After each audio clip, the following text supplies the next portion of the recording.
Mi nombre es Alicia Burgos y les realizaré una entrevista sobre el gobierno militar, el cual abarca los años desde 1973 a 1990. ¿Cuál es su nombre? Mi nombre es Wilson Verdugo. ¿Cuántos años tiene? Mi edad es 52 años. ¿Qué edad tenía usted cuando empezó este periodo? Yo tenía 6 años cuando ocurrió el golpe militar. ¿Por qué sucedió el golpe militar en Chile? ¿Las causas? Desde mi punto de vista, las causas fueron que el país se polarizó entre las personas que eran de derecha e izquierda y los cuales veían una visión distinta de futuro. Los de derecha querían que terminara el gobierno militar, querían que terminara el gobierno de Allende, y los de izquierda querían avanzar hacia un gobierno comunista. ¿Afectó mucho a usted o a alguien de su familia la situación del país en este periodo? ¿Por qué? Sí, a mí me afectó harto y a mi familia también. Cuando ocurrió el golpe militar, nosotros entramos en un periodo de, podríamos decir, de miedo. Empezó lo que se llama el toque de queda, salieron los militares a controlarlo todo porque fue un golpe militar. Los militares entraron ¿cómo se llama?, a controlarlo todo. Mágicamente aparecieron las cosas que no habían, los alimentos, de todo, podríamos decir, hasta ropa, o sea, todo como se había hecho un boicot, como dije antes, no había nada, no había que comprar. Y en ese aspecto se normalizó un poco, se ordenó la vida del país, porque ya no había marchas, ya no había protestas, pero empezamos un periodo, como podríamos decir, oscuro de la historia, porque los militares, todas las noches había un toque, la gente se tenía que guardar temprano, todos estaban con miedo, uno no podía hablar de, ¿cómo se llama?, en contra de los militares, porque en ese periodo, como el país estaba polarizado, uno no sabía casi le estaba hablando a una persona que lo podía tildar a usted de comunista, o si hablaba a favor del gobierno lo podían tildar de facho, de ¿cómo se llama?, de derecha. Entonces, para no hacerse problema, la gente prefirió también no ¿cómo se llama?, no seguir hablando de esto y tratar de guardarse las cosas, porque había miedo en las calles, porque al ocurrir el golpe, todos sabemos que muchas personas murieron, muchas personas desaparecieron, y lo otro, muchas personas tuvieron que salir del país. Entonces todas las familias, gran parte de las familias chilenas quedaron segregadas y ¿cómo se llama?, y mutiladas de repente, porque al faltar un miembro de la familia por estas causas uno lo siente mucho. ¿Qué acuerdo llegaron los comandantes en jefe de las Fuerzas Armadas, incluyendo carabineros, cuando se dio el golpe militar? Esta pregunta igual es importante porque, por lo que yo vi y después por lo que uno sabe de la historia, las Fuerzas Armadas llegaron al acuerdo de que ellos se iban a alternar, los comandantes en jefe se iban a alternar el poder. O sea, un tiempo iba a estar el comandante en jefe del ejército, que era Augusto Pinochet, o el comandante de la Armada, que era Arturo Merino, o el comandante de la aviación, que era Gustavo Lee, o el de Carabineros, que era Mendoza. Ellos se iban a alternar en el poder durante 1 año, 2 años y toda la cosa. Pero como Augusto Pinochet supo mover sus fichas, él no permitió que pasara eso y puso como prerrogativa de que él tenía que ser el presidente, entre comillas, y porque el ejército era la rama de las Fuerzas Armadas, que tenía muchos más años y tenía mucho más contingente. Entonces él terminó quedándose a cargo del gobierno militar y los otros pasaron a ser simplemente comparsas. Entonces al último pasó a ser un dictador de tomo y lomo. O sea, no se podría llamar de otra manera. ¿Qué pasó económicamente al principio del gobierno militar? Al principio del gobierno militar, el país estaba quebrado económicamente. O sea, habían cerrado muchas empresas, muchas empresas, porque los trabajadores, al verse con un poco de poder, quisieron hacerse cargo de las empresas, pero no tenían la expertise para dirigirlas, para organizarlas y toda la cosa. Entonces las empresas terminaron quebrando.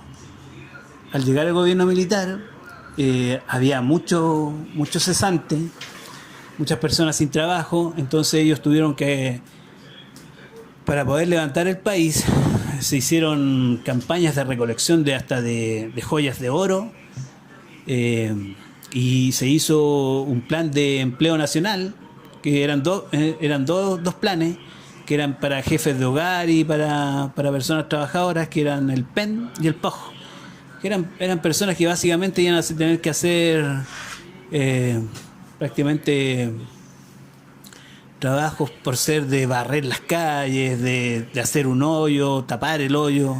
Era para mantener la gente ocupada, para que se viera que estábamos como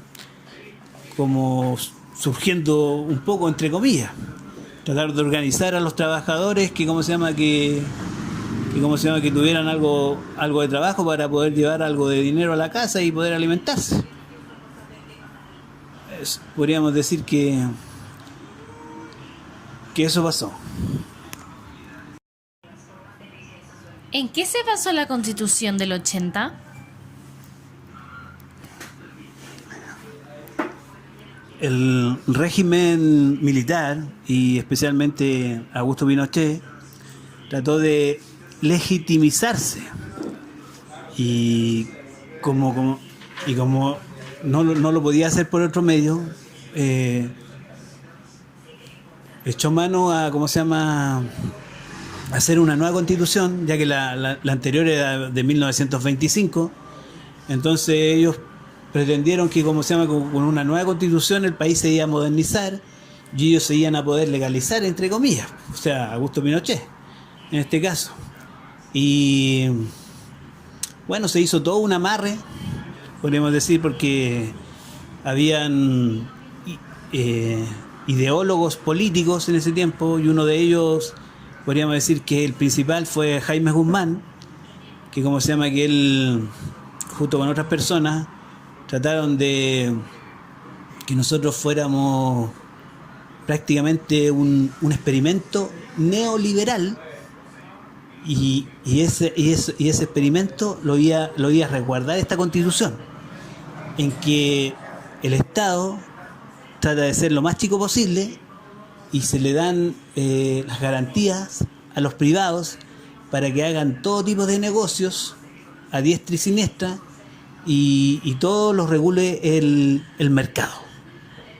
La Constitución del 80 perpetuó eso, o sea, lo legalizó, y legalizó un montón de cosas más. O sea, la Constitución del 80 prácticamente fue algo que se hizo a medida del dictador. En este caso fue Augusto Pinochet. ¿En qué consistió el modelo económico de Augusto Pinochet?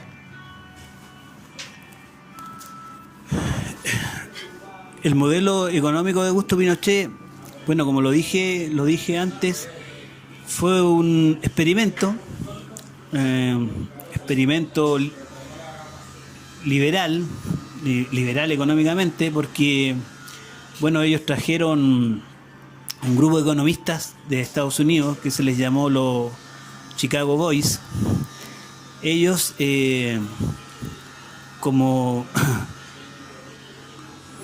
ellos trataron de que el Estado fuera lo más chico posible, que todo lo regulara el mercado, lo regularan los privados, y que ellos tuvieran amplio margen para hacer todo tipo de negocios. Eh, por eso se idearon la AFP, se idearon, ¿cómo se llama?, la ISAPRE, la educación pasó a ser un negocio, ¿cómo se llama?, la salud también,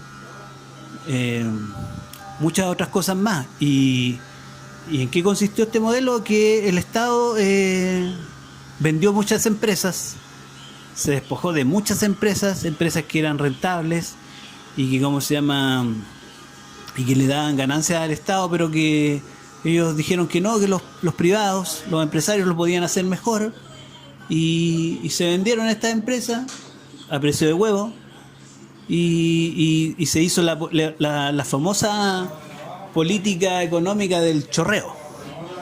El dictador dijo que, ¿cómo se llama?, que al rico había que darle más plata, porque en un momento el rico iba a ser como un vaso, y el vaso iba a tener un tope, y al llenarse ese vaso iba a chorrear, y ese chorreo le iba a llegar a las otras personas que estaban a su alrededor, que eran los trabajadores, lo cual ya sabemos que nunca pasó. El rico se hizo más rico y el pobre se hizo más pobre. ¿Quién era la DINA? La tan famosa DINA era un organismo que creó Augusto Pinochet porque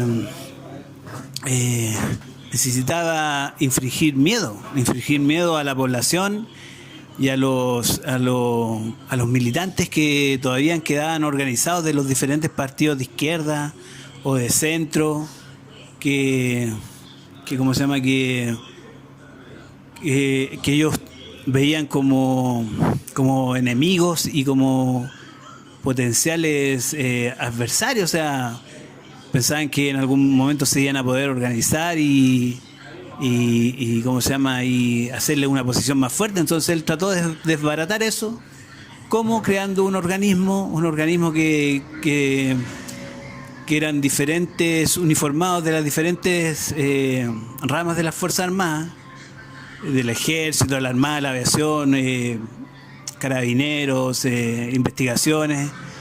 Se buscaba básicamente a personas que eran prácticamente sádicos, que ¿cómo se llama?, que hacían seguimientos, apresaban a las personas ilegítimamente y las torturaban, y si las tenían que matar no tenían ningún tipo de remordimiento de hacer esto, y la DINA fue básicamente eso. Y cuando ya todos supieron que existía este organismo, ellos, ¿cómo se llama?, al verse como medio acorralados, la terminaron y crearon otro organismo parecido que pasó a ser la CNI, que básicamente era lo mismo también.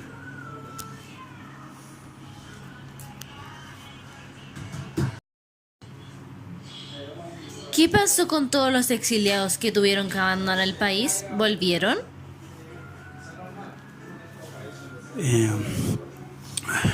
Bueno, en esos años mucha gente se exilió por motivos de fuerza mayor, tuvieron que pedir asilo en las embajadas, sobre todo las personas que tenían rangos políticos, o eran dirigentes, o prácticamente pertenecían a un político a un partido político que era muy de extrema. Se les buscaba y se les torturaba. Entonces, para evitar eso, se asilaban en embajadas, y de esas embajadas podían salir al extranjero, y otros salían siguiendo a sus familiares, a sus papás, a sus mamás, a sus abuelos, porque habían tenido que salir del país a arrancar, y ellos los seguían. Entonces muchos chilenos se fueron del país. O sea, es como, podríamos decir, como lo que está pasando en estos momentos con los venezolanos, que muchos han tenido que salir del país, y en ese momento muchos chilenos tuvieron que salir de este país. Y si volvieron, sí, algunos volvieron con los años, cuando volvió la democracia al país, y se hicieron algunos planes de retorno, pero muchas familias quedaron segregadas. O sea, las familias cuando parten al extranjero hacen su vida y de repente hay familias que pueden reunirse, volver a reunirse, pero otras no, porque optan por quedarse en esos países y vivir ahí y hacer su vida ahí. Al tener tan malas experiencias en su país, prefieren hacer vida en otro país. Hay algunas que volvieron, otras que se quedaron. O sea, que se quedaron en esos países.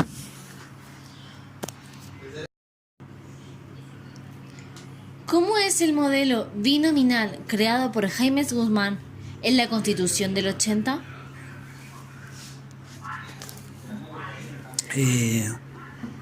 Bueno, ya habíamos hablado un poco de Jaime Guzmán, que fue el ideólogo de la Constitución del 80, y él también fue ideólogo del sistema binominal, que se basó básicamente en la llamada ley de los 2/3. O sea, a ver, ¿cómo lo podríamos decir? El sistema binominal básicamente es esto. ¿Cómo se llama? Se van a las elecciones y se presentan 2 candidatos por lista, presumiendo que ¿cómo se llama? Que las otras listas también van a presentar más de 2 candidatos o 2 candidatos, y ¿cómo se llama? El que saca más votos, puede arrastrar de su lista al que sacó menos votos, por un sistema de ¿cómo se llama? De proporcionalidad, entre comillas, que le decían ellos, para asegurarse que ¿cómo se llama? Que no hubieran grandes mayorías en el Congreso y siempre ellos estuvieran como resguardados a futuro para las elecciones, y lo que ellos habían creado no se pudiera borrar tan fácilmente. O sea, se aseguraba que que siempre iba a haber representación de la derecha, en este caso, pasara lo que pasara. Y también este sistema, por la Constitución del 80, se aseguró también de que iban a haber senadores designados, porque en la Constitución hubieron muchos artículos transitorios que salvaguardaban este sistema. ¿Qué pasó con los exonerados? Bueno, los exonerados fueron mucha gente que trabajaba en diferentes empresas, tanto estatales como privadas, las que cuando los militares se tomaron el poder, se hizo como una casa de brujas, que le llamaron. Toda esa gente tuvo que salir, la despidieron sin pagarle ni uno, algunos perdieron muchos años de trabajo y quedaron sin trabajo. O sea, de la noche a la mañana ellos tuvieron que abandonar sus puestos de trabajo porque solamente pensaban diferente, eran partidarios de izquierda, la mayoría, y como fue un gobierno militar, y más que militar fue un gobierno de derecha, extrema derecha, todos ellos tuvieron que salir. Así de simple, o sea, tuvieron que abandonar sus puestos de trabajo. De esta gente, mucha también se fue al exterior, al no tener trabajo aquí y ser perseguidos políticamente, tuvieron que irse del país, y otros se quedaron, pero trabajando en algunas otras cosas, se tuvieron que reinventar, y bueno, sus familias y ellos pasaron hambre. Después, cuando volvió la democracia, se hizo como una reparación, y a algunos se les dio una indemnización por lo que pasaron. Esa es la historia de los exonerados de ese tiempo. ¿Cuál fue la crisis económica del 83? La crisis económica del año 83 fue una crisis que vivimos, que el país se estaba levantando y se empezaban a ver cosas positivas, porque se habían creado empresas, o las empresas que se habían expropiado, o bien que se habían vendido estaban dando sus frutos, o sea, se estaba moviendo la economía. Pero el gobierno tenía una política cambiaria que le llaman, que era que el dólar lo tenía a 39 pesos, si más no me equivoco. Eh, Eso era algo como artificial, porque al tenerlo a ese precio se podían importar muchas cosas de afuera a bajo precio. O sea, la gente podía adquirir cosas que venían de afuera porque el dólar estaba barato, y mucha gente se endeudó en autos, en artículos electrónicos, eh, y pidió préstamos para hacer negocio. Como la economía estaba bien y el tipo de cambio también lo meritaba, se podían hacer negocios, pero el gobierno no pudo sostener esto. Los bancos también prestaron mucha plata sin el resguardo necesario, y en un momento se pagaron las consecuencias de tener el dólar a ese precio, y tuvieron que soltarlo, y de la noche a la mañana el dólar, de estar a 39 pesos, subió a 280, y se vino abajo la economía. O sea, quebraron bancos, quebraron empresas, la gente que está endeudada en un auto o en una casa tuvo que pagar el triple por esas cosas porque la habían pedido a crédito, y básicamente vino una recesión, y ahí empezó ¿cómo podríamos llamarlo? ¿Cómo se llama? La revuelta. Al haber una crisis, los partidos de izquierda se unieron, vieron que podían empezar a ganarle al gobierno militar, a Augusto Pinochet, que ya estaba como presidente por el plebiscito del 80, y se unieron. Y bueno, todo eso vino desencadenado por la crisis del 83. O sea, la gente ya se dio cuenta que esto era algo artificial y que había que buscar la democracia, que tenían que haber más personas que pudieran dirigir el país, tanto económica como socialmente, y por eso se buscó derrotar al régimen militar. Fue el principio del fin.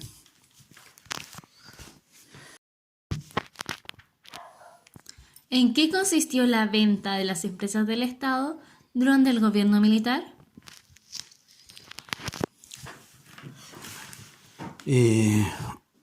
Bueno, como ya he hablado antes, el modelo económico del gobierno militar estaba basado en que ¿cómo se llama? Que los privados tenían que tener más margen de,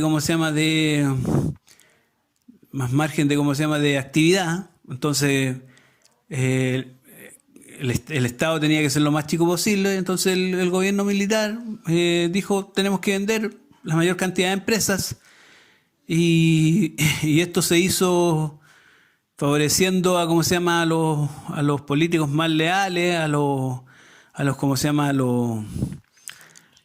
ricos que también habían apoyado al gobierno militar, y se vendieron muchas empresas a amigos y leales del gobierno militar. Tenemos el caso más emblemático que podría ser el caso de Sokimich, que era una salitrera que la manejaba el Estado, que no tenía sus ganancias, pero tenía un potencial enorme. O sea, después se vio que esta empresa prácticamente pasó a ser una caja de ganancias multimillonarias. O sea, el que se lo adjudicó fue un yerno del Pinochet, y hasta el día de hoy esta empresa nos ha dado pero montones de sorpresas, y ha financiado tanto a partidos de izquierda como de derecha por seguir usufructuando de la venta del salitre, derivados químicos, y ahora último el litio. Entonces, eso fue en resumida cuenta lo que pasó con la mayoría de las empresas. O sea, montones de empresas que, ¿cómo se llama?, que deberían ser del Estado, pasaron a manos privadas y hasta el día de hoy no se pueden recuperar.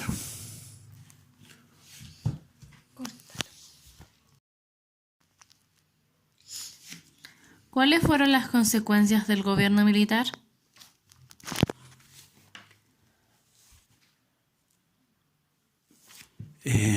Bueno, yo creo que la consecuencia más grande fue que para todos los que vivimos ese periodo nos quedó una huella muy, muy grande.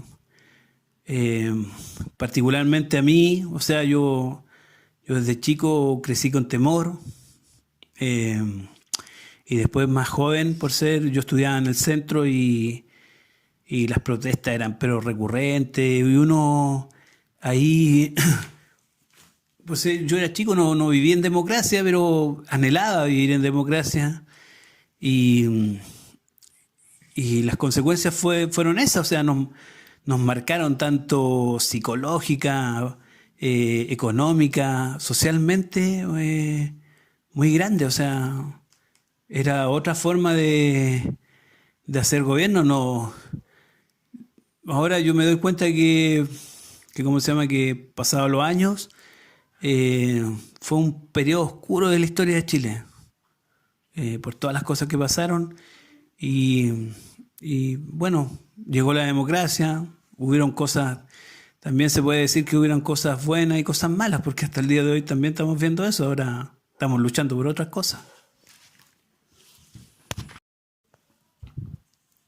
¿Se pudo comprobar que existieron los detenidos desaparecidos?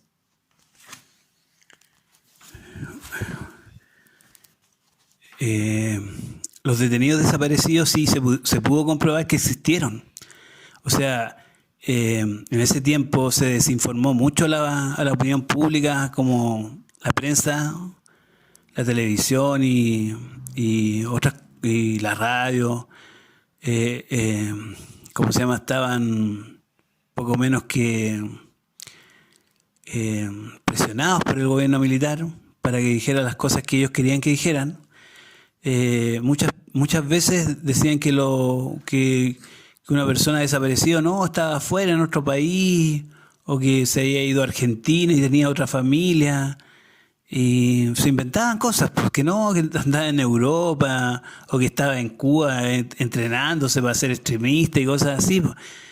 Pero a la larga, a través de los años, se ha podido comprobar, pese a que los militares y estas personas que trabajaron en los organismos de seguridad y de represión hicieron un pacto de silencio, pero hay algunos que han hablado y se ha podido llegar a la verdad. Estos detenidos desaparecidos son personas que ellos hicieron desaparecer, las arrojaron al mar, ¿cómo se llama?, las calcinaron y trataron de borrar alguna huella de ellos de la faz de la tierra, pero se ha podido comprobar que, por ser que el patio 29 que existía en el cementerio general era un botadero de huesos de personas que habían sido detenidas desaparecidas, habían desaparecido en un momento y no se sabía dónde estaba. Se trajeron especialistas del extranjero y pudieron comprobar por medio de carbono 14 o de otras pruebas científicas que ellos eran personas que habían desaparecido, que eran detenidos desaparecidos, y en muchos casos se les pudo confirmar a sus familias, a sus familiares, que ellos habían muerto en manos de los organismos de seguridad. Según su punto de vista, ¿cuáles fueron los aspectos positivos y negativos de este periodo de la historia de Chile? Bueno, ¿cómo se llaman? Los aspectos positivos pueden ser que mi generación aprendió a, ¿cómo se llama?, a valorar lo que es la democracia. Ser pluralistas, pensar que nosotros no tenemos la verdad absoluta y que el otro también tiene su verdad o tiene su postura, tanto ideológica como política. Entonces eso yo rescato eso, o sea, vivimos tantas cosas que aprendimos a valorar muchas cosas que se infringieron en ese periodo de Chile. Y eso es lo positivo que pienso que se puede sacar de ese periodo. Y lo negativo, yo creo que siempre lo vamos a llevar. Lo más negativo de todo esto fue la vulneración a los derechos humanos. La vida no valía nada. No, para ellos éramos como ganados, sí. Y el ganado tenía que ser obediente y tenía que decir tenía que seguir lo que decía el pastor. Y el pastor eran los militares, o sea, ellos daban órdenes y nosotros teníamos que acatar. Eso es lo más negativo de todo.